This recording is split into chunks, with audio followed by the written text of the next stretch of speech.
Asia Siowo! Witajcie! Dziś pokażę Wam, jak zrobić wielkanocny wieniec z tiulu. Szczegółową listę wszystkich potrzebnych przedmiotów znajdziecie w opisie tego filmu. Z gazety ucinam pasek. Lekko zgniatam rozłożone strony. Łączę ze sobą dwa pasy. Dodaję kolejne dwa.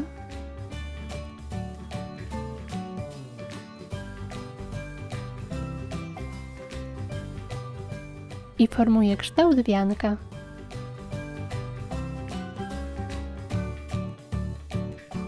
Końce sklejam taśmą.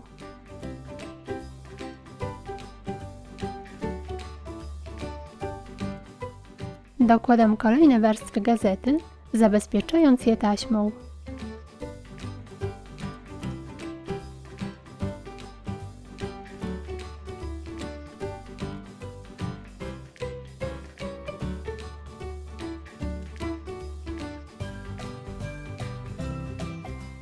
Gdy wianek jest gotowy, co kilka centymetrów przyklejam taśmę, by usztywnić całość.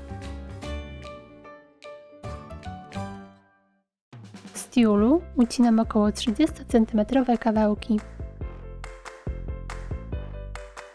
Składam na pół i zaciskam na wianku.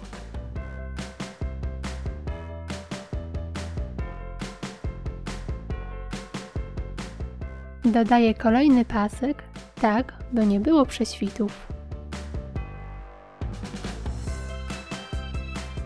W taki sposób mocuję kolejne paski tiulu, aż wypełni nimi cały wianek.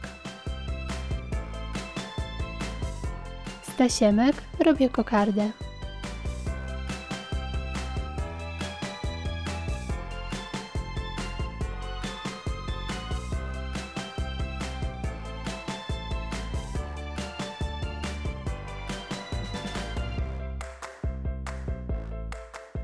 Do wianka wiążę zawieszkę.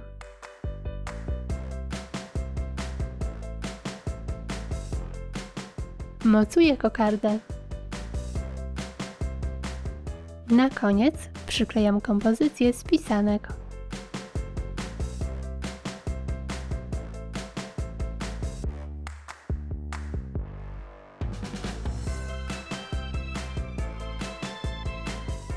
I gotowe! Tak przygotowany wieniec będzie ciekawą, wielkanocną ozdobą na drzwi. Do jego dekoracji, oprócz pisanek, możecie użyć sztucznych kwiatów, bazii czy kurczaczków. Dziękuję Wam za obejrzenie tego odcinka i zapraszam Was na mojego Facebooka i Instagrama. Pozdrawiam! Pa, pa!